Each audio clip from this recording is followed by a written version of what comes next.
Hello and welcome to Reflections on Now, a podcast brought to you by City Church where we sit down and discuss cultural moments and how we can look at these moments through the lens of love.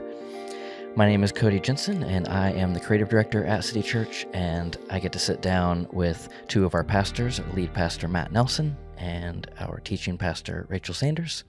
And today we want to tackle a few topics, but I want to start with self-awareness. I think that self-awareness is one of those things that I feel like it's one of the most important things that we can really dive into personally. I think that our spiritual formation is built on the back of our own awareness.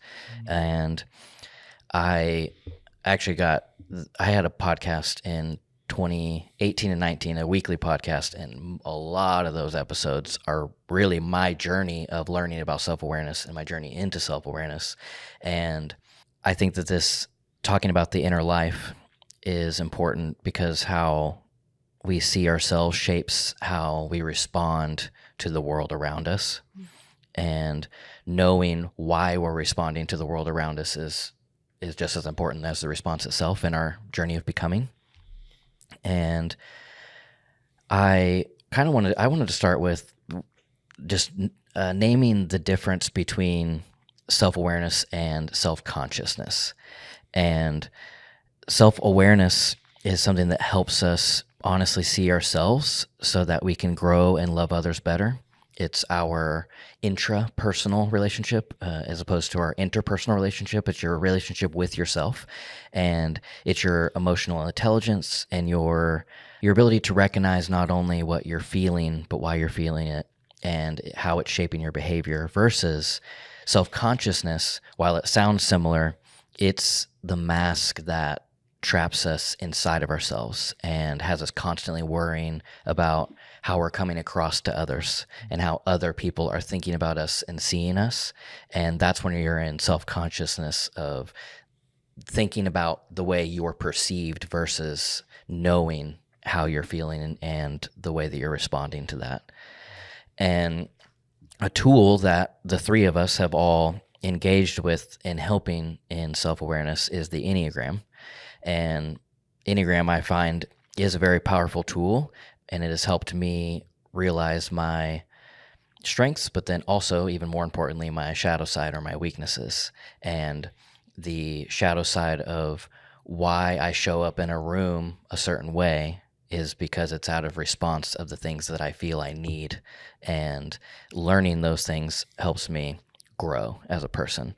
So first, I kind of just want to throw it out to you guys of what has been your relationship with self-awareness and your journey, and also the Enneagram, and how has it been helpful to you? Yeah, I think that I had a love-hate thing going on with Enneagram for a while because, like any tool, it can be a great resource, and then it can be overdone.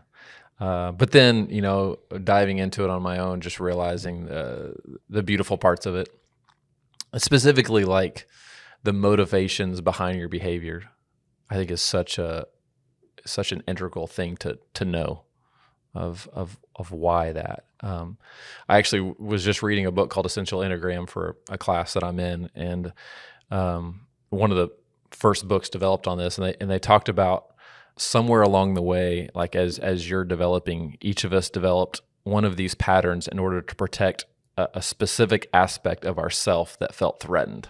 Mm-hmm. And I was like, that's a really unique way of looking at it.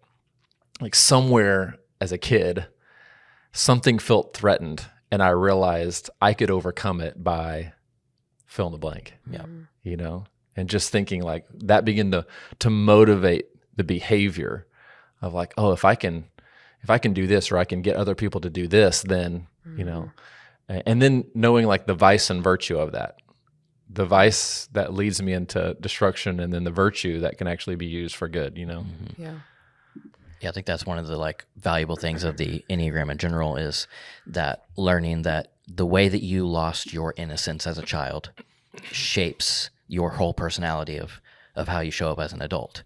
It's whatever the age that you were at whenever your innocence was taken from you, or the way in which it was taken from you is how you learn to respond to protect yourself. Yeah. In practicing the way, John Mark Comer lays out a kind of a stage theory called the critical journey.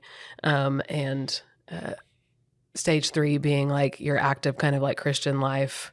And then they talk about this like wall that people hit. And it's not just one wall, we hit a lot in our lives. And then stage 4 being the journey inward. And so like the Enneagram came to me at a time to where I was just I was in a wall season. It was like, what are we going to do?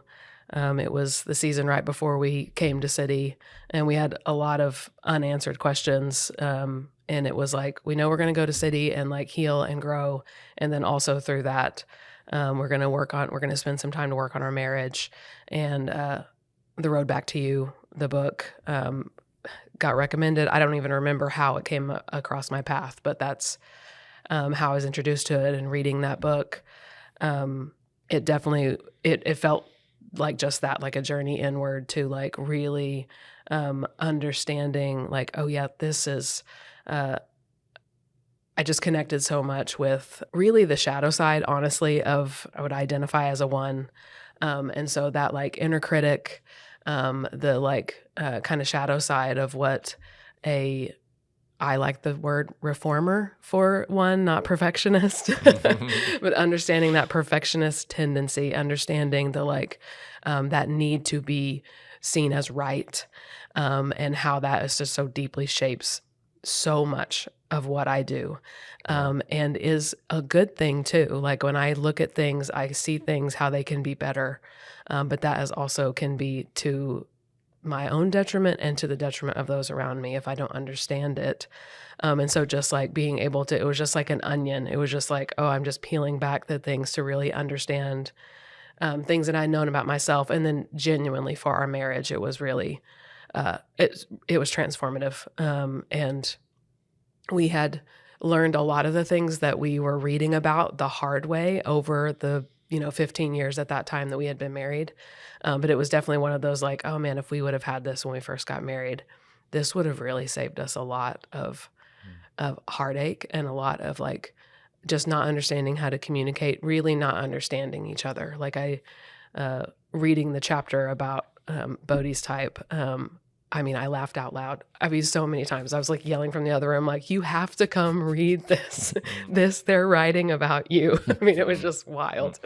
And so, yeah, it was definitely the beginning or a part of a really foundational season in my life of the Lord taking me inward. And that's a part of the beginning of the spiritual formation, like journey for me. And the Enneagram is part of that. Yeah, I think that's why we want to talk about the Enneagram, because the Enneagram, it isn't we're talking about it because it's a tool, and it's a tool to help in becoming more like Christ and becoming more aware of yourself so that you can then respond more like Christ. Right. Mm-hmm. Yeah.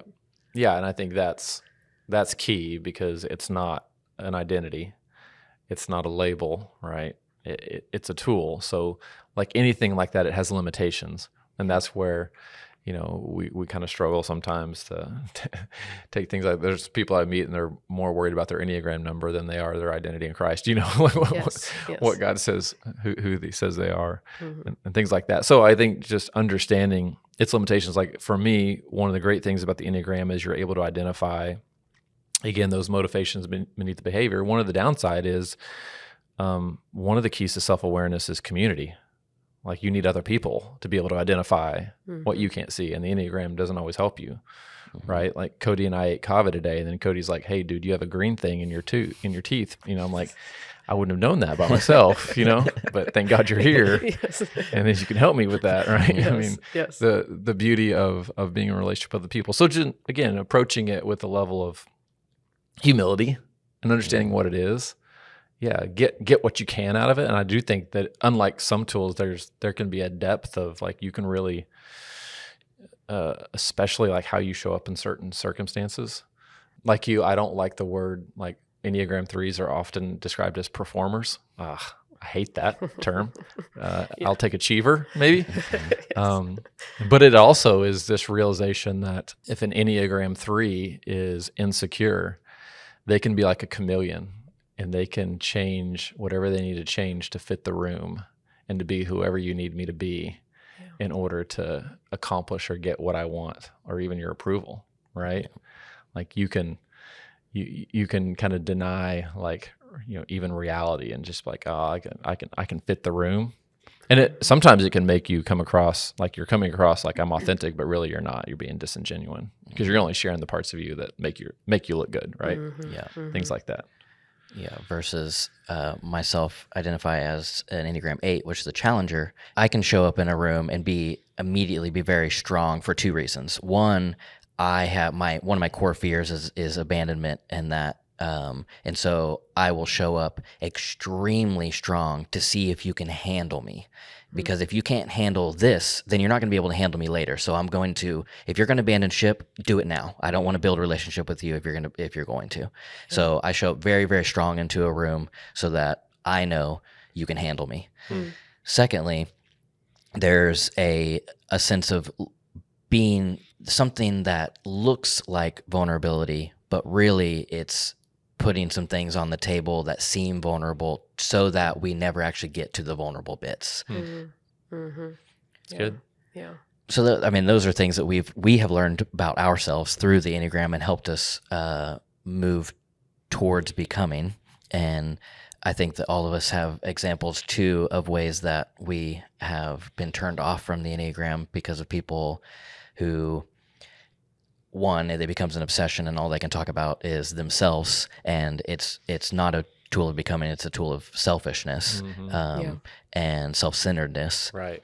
Yeah. And then also labeling other people, where the only way that they can relate to the world is to immediately know what somebody else's Enneagram number is, and so that they can diagnose every person's issue and problem. Right. And it's a way, and I think that is also a danger of any personality typing system, but it seems to really run strong with Enneagram. Yes, it does. Yeah, I think it's like two ways. Like I can either just put my own self in a box, and really instead of it being used to grow, it can be used to limit growth, and like, well, I'm a 9, or well, I'm this. And so that just is what it is. This will always be the way that I respond, or this will always be the way that I feel.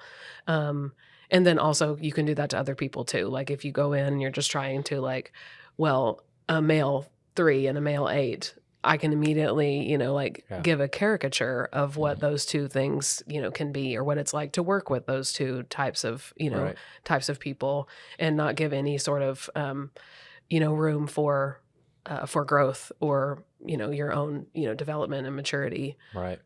Yeah. I mean, I would have told you 15 years ago that I felt very at home as a 3. And honestly, as I do that same assessment now, I feel less at home there and more pulled in even different directions, and just showing how kind of like some of those core motivations can stay the same, but different things change. Like you develop, you're a living human being, and you grow and you morph in different ways. And I think going back to what you were saying, Cody, as well, like in a world that already worships me, self-evaluation tools can be like, oh, I'm going to discover everything I need to know about life by discovering who I am and how I'm wired. Yeah. Well, I mean, fundamentally, as a follower of Jesus, that you believe that you get your identity outside of yourself, right? And so a discovery of yourself ultimately has to lead to a discovery of more of Him and who He says you are. And like whenever you're bringing knowledge of self and knowledge of Him together, that's the sweet spot.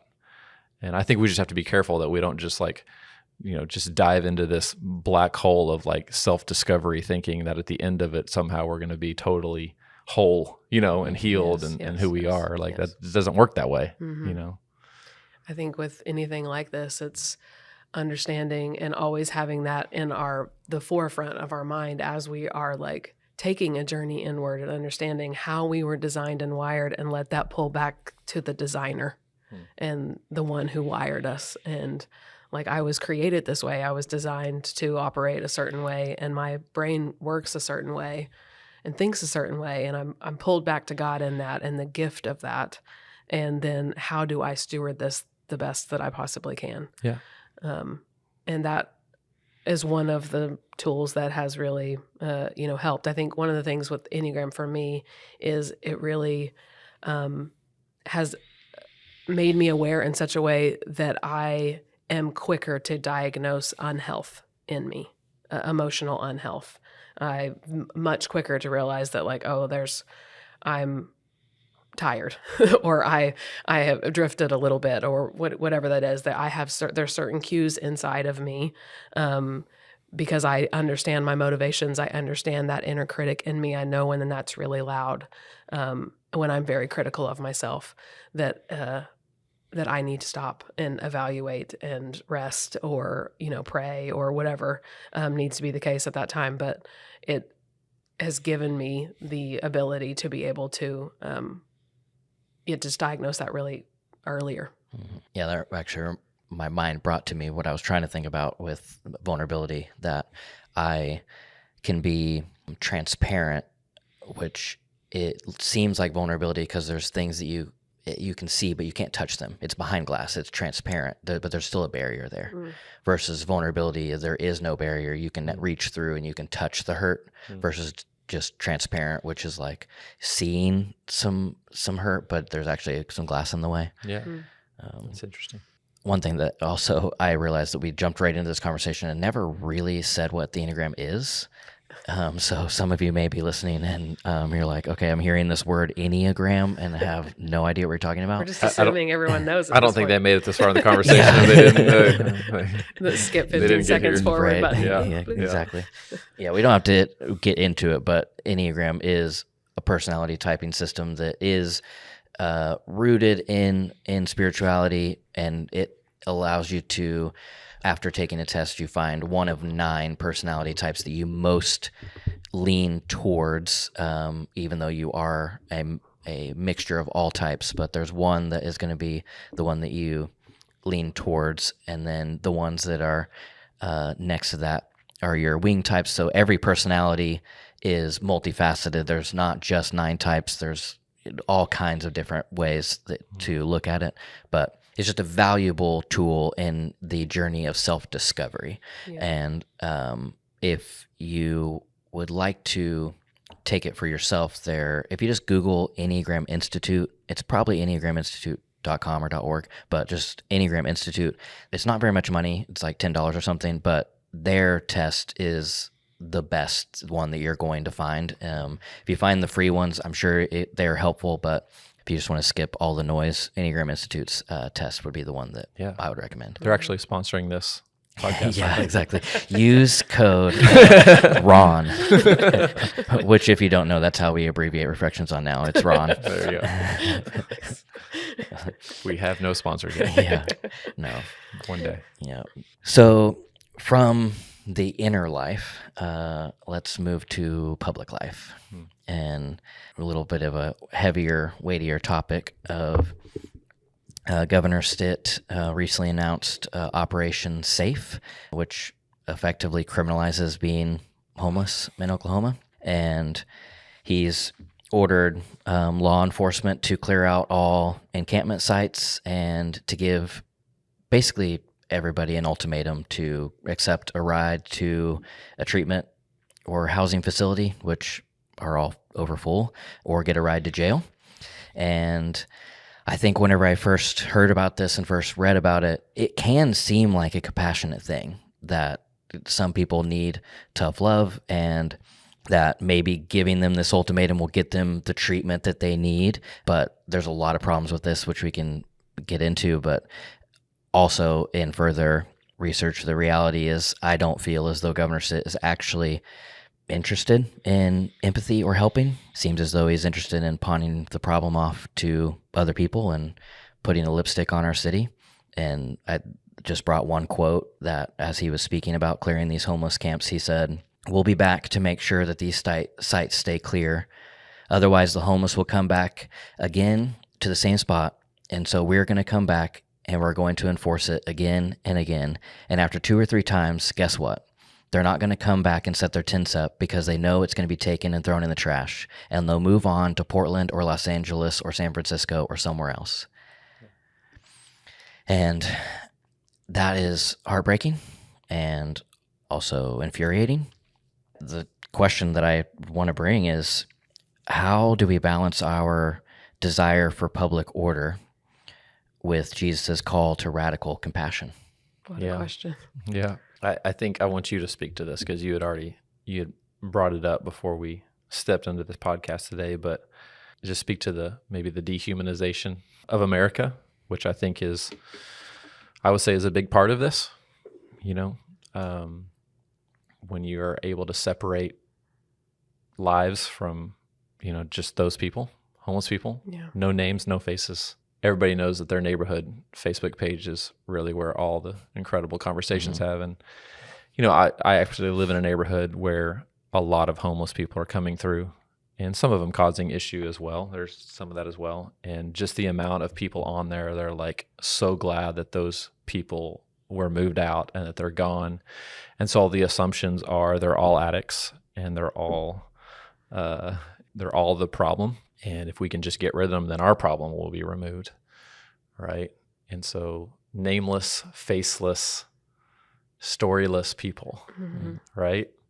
And then all of a sudden you meet people who are more compassionate and empathetic and wire that way because they know, because it's names, it's faces, it's stories, like there's relational impact, right? That the number one reason that people are homeless is actually not addiction or mental health. It's a breakdown of a relationship.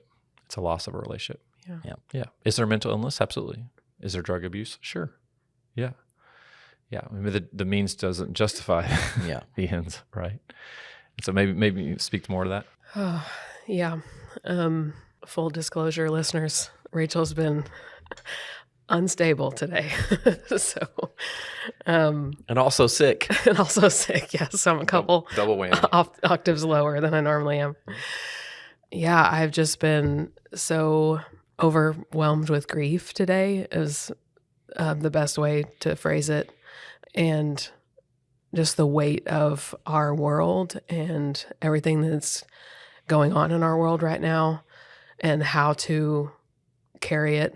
I mean, individually, like I have a lot of, kind of built-in guardrails with like national news because it's all too much. And our hearts are village-sized and they're not capable of carrying this. But yesterday evening just broke through, and the Lord is allowing me to feel a burden right now for however long, but just felt so heavy today, and honestly didn't even know if I was going to be able to do this podcast just because of how emotional I've been all day. And so just warred with it back and forth. And as I was just sitting in my car, just like, Lord, what am I supposed to do with this? Is this because I shouldn't do this, or we shouldn't do this right now? Just really felt like that there was probably a lot of other people, feeling this way today, feeling raw. And also just a reminder that the emotion is a reminder that we are human. Yeah. And I think that our world right now, the political division of our world and the division everywhere, just the radical division and social media and 24-hour news and just visually being able to see things play before your eyes whenever you want to, it's all making us less human. It's all, pulling us to where we're so desensitized to another human being, whether that's a political person that we disagree with or someone on the street that we can't relate with. Mm-hmm. Like when we use the language that we use, when we dehumanize with our words over and over and over again, and we are bombarded with these messages over and over and over again, it makes us less human. And so it makes us be able to make decisions that hurt people and that kill people. And this is evil. There's a heaviness because of the spiritual realm today, Right. for sure. But all of this starts with dehumanization, and we have to guard that in our own hearts. And like, how is all of this numbing me to the reality of our world? Yeah. I think that's good. I think we all carry it in different ways. And then sometimes I think, Rachel, what you're feeling is that it hits a place deep within us where like, I don't know if I can carry that anymore. And it comes out sometimes as anger, sometimes as sorrow and mourning. And, so I said, I think that's why there's a book in the Bible called Lamentations, is sometimes you just mourn the reality. And, last Friday when this news came out, and I shared this earlier with Cody and Rachel, like I was just so angry, and I rarely get angry. Like that's not my go-to emotion. I'm just so angry. And I was like trying to sit with it. And we had a prayer night that night. And I was like, during the whole beginning of the prayer night, I was just angry. And I was like, God, what do I do with this emotion and this feeling? And like you said, Rachel, it's emotion. It's also proof that you're human. But it was really just rooted in this idea of these people that are worthless to us because they just stand in the way of the life that we want. Yeah. And then I think to myself, and I know this is easy to go here, but like when Jesus says, I was hungry and you gave me something to eat, and I was a stranger and you invited me in, it's like, that just doesn't matter to people anymore. It's like those words are so foreign. And it's like, if it's not good news to the poor and the oppressed and the marginalized, like it's not really the good news of the gospel. If those people are not jumping up and down when they hear the gospel. And I think that's why Jesus didn't go to the power brokers. I think that's why he didn't go to the elite, because they would have rejected his kingdom. Mm-hmm. And I think that's happening today. I think there's a lot of powerful people that reject his kingdom because you're so busy building your own, and the dehumanization of people. And then how that plays out is complex in politics. I'm not saying it's always black and white. Yeah. But yeah, as long as a person is standing in the way of the life that I want, then I don't care if you come in with trash dumpsters and take everything that they have and move them out and take them to jail, because they were always just a nuisance anyway. But when that person has a name, right, and a face and a story, and then you see the imago Dei in them that we see in every person worthy of dignity, honor, and respect, it's like you cannot call yourself a follower of Jesus and you cannot call yourself pro-life, right? Right. And treat people like they do not matter. It just does not work that way, I think it's, we've talked about this before in this podcast of the harm and the repercussions of rhetoric and the way that we talk about things. And there's a balance of like, how can we help fix an issue? And then also just the rhetoric of how we actually talk about human beings and how we go about, however it was you phrased the question. I think, like, how do we approach an issue through the lens of love, and for our lens, that being Jesus, through the lens of Jesus. But just understanding that, like, we're not saying that there's not something that should be done, or how can we step in and help. It's like paying attention to the rhetoric that we're taking in, the words that we're taking in, the kind of rally cry of, like, let's load them up and move them out. Save families. Right. Mm-hmm. Yes. I mean, this whole save families thing, it's not about save families. Sorry. Yes. It's Yes. like you put a, slogan on it, and all of a sudden people rally behind it. They don't even know what they're rallying behind. Yes. And it's also whose safety? Oh yeah. The people with money and a house. It's like it's not the safety of all neighbors. Yeah. And it's like, it reminds me of just the Pharisees or whoever asked Jesus of like, well, who is my neighbor? Yeah. And Jesus is like, whoever you're thinking about, that's who it is. Well, Whoever you don't want me to say. Exactly. yeah. Even going back to what you were just talking about, Rachel, the rhetoric, I think that we don't realize how we are being discipled, and we're being so formed and shaped by the things other people say. Now, I have plenty of issue with political left, and I could give you a long list. But here's my thing about the political right and the conservatives. This is a prime example of how you can't legislate the kingdom of God. Mm-hmm. All your legislation that is supposed to be pro-life, but you miss the heart because you can't legislate the heart. Yeah. Right? Mm-hmm. We can legislate rules. Oh, if we put the 10 Commandments in classes, guess what? Nothing changes. Yeah. If you don't deal with the heart. And the heart is you've forgotten about the marginalized and the oppressed and the outcast. And I would say this to the far right now. The only response is repentance when you forget the marginalized, because Jesus is not indifferent about that. Right? Right. Trying to legislate the kingdom and forgetting the very heart of Jesus. And the heart of Jesus would go to those who are marginalized on the out and say, hey, guess what? The kingdom is yours. Yeah. Yeah. Oh, yeah, you're a drug addict. Guess what? The kingdom is still yours. Yeah, you're not part of society that's helping flourishing. Guess what? The kingdom is still available to you. I think it's so hard for us to see that and understand that when it's just, we've been so conditioned with the rhetoric to say, you're just a problem. You're just an issue. A lie that we've believed, you know. I like to look at the world as the kingdom of God in becoming. We're becoming more and more the kingdom of God every day. And looking at homelessness, it is obviously not the people, but the problem of homelessness is a sickness within the body at large. And instead of treating the sickness, it's like just moving it under the rug or trying to cut it out. And it doesn't look at the whole system, a holistic system, that there's something obviously poisoning the kingdom, and it's resulting in more and more people being displaced. Yeah. And instead of looking at where's the poison coming in, we're looking at and saying, move them to Portland.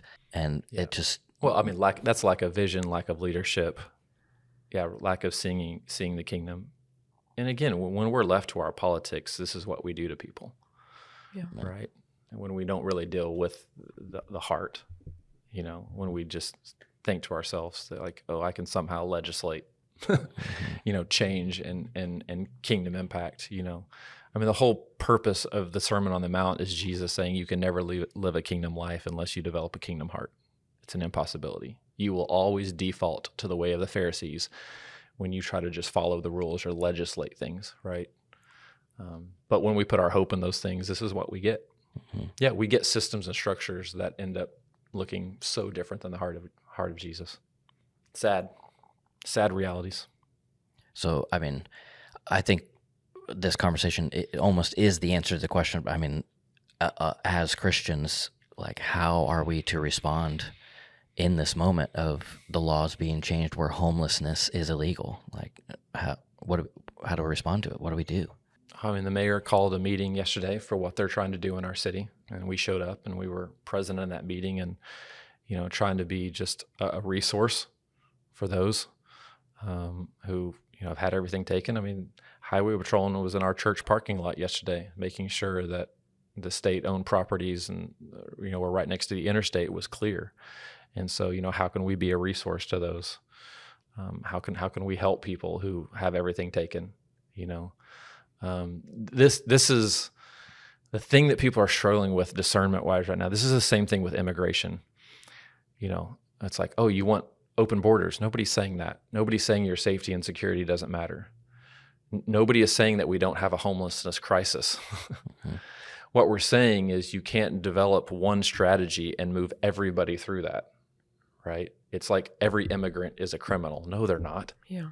And the majority aren't. And when you get to know them, you realize that. Right. Because every homeless person is an addict. No, they're not. Mm-hmm. And it's obvious that you don't know any of them, because that's why you would say that, right? Mm-hmm. And so when we don't have proximity, when we don't have stories, when we don't have real people to tell, what we default to. Yeah. Yeah, I mean, keep saying the same thing, basically. But I think a good, start for everyone is this like journey inward that we were talking about, and like before we repeat things that we have heard, before we say things, like evaluating all of the words that we speak. There's just so much power in what we are saying and what we are believing, and making sure, like, when we take something in, like, do I believe that that is true? Do I believe that that is true about another human being? Yeah. Like, before I speak, and that will transform our actions and the way that we act and the way that we respond. Yep. And so evaluating all of that, because there's just so many words right now. There's just so much words. And so I think that, like, everyone really lifting up that guard against that in our own hearts, and having that filter, that Sermon on the Mount filter through the way that we take things in, and then what we actually dispense to other people. If the church was doing that and doing that well, it would change everything. Yeah. Yeah. I mean, to me, this is the power of propaganda. It's the power of lies. I'm astonished, honestly, how many followers of Jesus have taken the bait. Yeah. I'm not saying I have it all figured out, but how many who have completely abandoned the ways of the Jesus they claim to serve because somebody came up with a slogan that said Operation Safe Families. And they're like, oh, that must be good. I want to be a safe family. Yeah. Yeah. Wipe out whoever you need to wipe out as long as my family's safe. You know? Yeah. Yeah, they're the problem. Those people over there, the power of propaganda to try to say that our lives would be better without them. Yeah. Here we are. Yeah. Repeating history. Yeah, that all of that takes me back to the self-awareness discussion of knowing why you believe what you believe is so important. That, like Rachel was saying, that you haven't, somebody says something and you respond with an opinion, and it is so important to actually know why that is your opinion.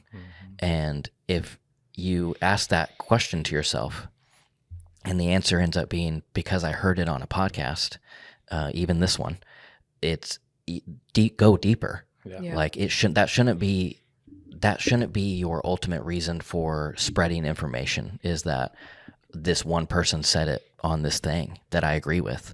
It needs to go back. I mean, in our context, it needs to go back to the words of Jesus, and that the reason that you actually believe that and you have that opinion is because that's the way Jesus would respond in my cultural context. Yeah.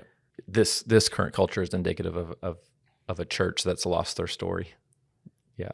They've become somewhere they unhitched from that. That's why, I mean, 17, 18 years ago, I was reading The Divine Conspiracy by Dallas Willard, and obviously Dallas Willard has deeply shaped my life, but it was seeing life through the paradigm of the kingdom, and specifically the Sermon on the Mount, which is the clearest representation of the kingdom, and the Beatitudes, if we want to zoom in even farther.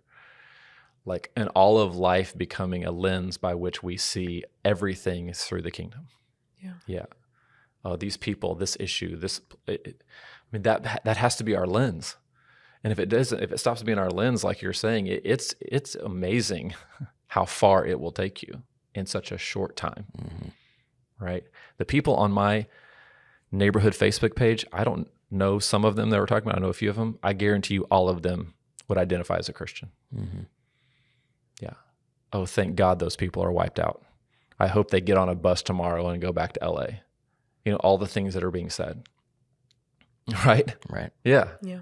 Another thing that would going through my head of just Rachel and the emotions that you're feeling, and just that not only does it show that you're human, but also that Jesus was also fully human and felt all of the same things. Yeah. And the emotions that we feel in response to any of these topics is how Jesus also felt and got to his knees and had a relationship with his Father amidst all of that. Yeah. I'm glad you brought that up, because Friday night we had a prayer meeting, and I got up and kind of cried through my part just because I felt it so deeply. And when I went back, what I began to write down were all of the moments where Jesus was angry or where Jesus wept. Yeah. And, Jesus didn't weep when everybody died, but he wept when Lazarus died because he knew Lazarus. Mm-hmm. He was a friend. Jesus goes up and looks over Jerusalem and he weeps because they're lost and they've rejected the Messiah they've been waiting for. Jesus' holy, righteous anger goes in and he's like, you've made my house, it should be a house of prayer. You made it a den of robbers. And like powerful examples of emotion, Mm-hmm.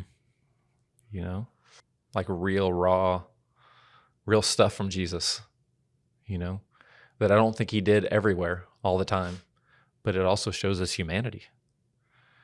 It's like, yeah, I don't know. I loved Lazarus and he's dead. And yeah, I think in this conversation, it's a segue into a cultural moment that, as of this recording, it happened yesterday, of the political commentator Charlie Kirk was murdered while he was on stage. And that led to all social media feeds being just full of divisiveness and immediate tribalism, and Christians and non-Christians alike responding in a myriad of different ways.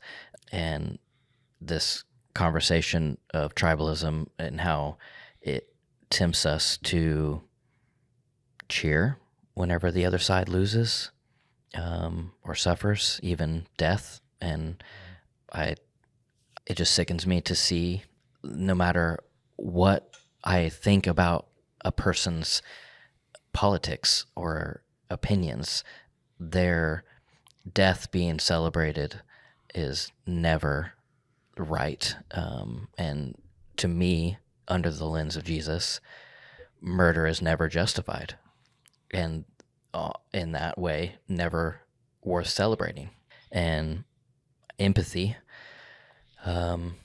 is deserved by all, even by those who don't have it themselves or preach against it. I think empathy reminds us that every person, friend or foe, is an image bearer of God. And in this world where tribalism is distorting us, I don't even necessarily know how to jump in this conversation, but what is our, pastoral response to this cultural moment? Mine seems to be weeping. Which could possibly be the most appropriate answer. Yeah. Yeah.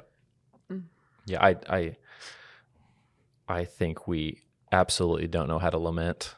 Yeah. So we feel like we need to have answers, or we need to make a statement, or Paul reminds us, like, Romans 12, you mourn with those who mourn.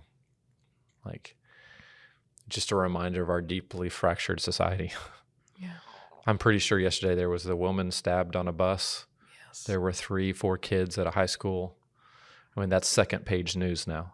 Mm-hmm. Right. And it's just, I think this just puts its finger on just the deeply broken, fractured nature of our nation. Yeah. Yeah. And I think that we do have to learn how to lament, because the lament is like it's a way of prayer. It's a way of groaning. Like, all of creation is awaiting redemption, and we realize things are not as they should be.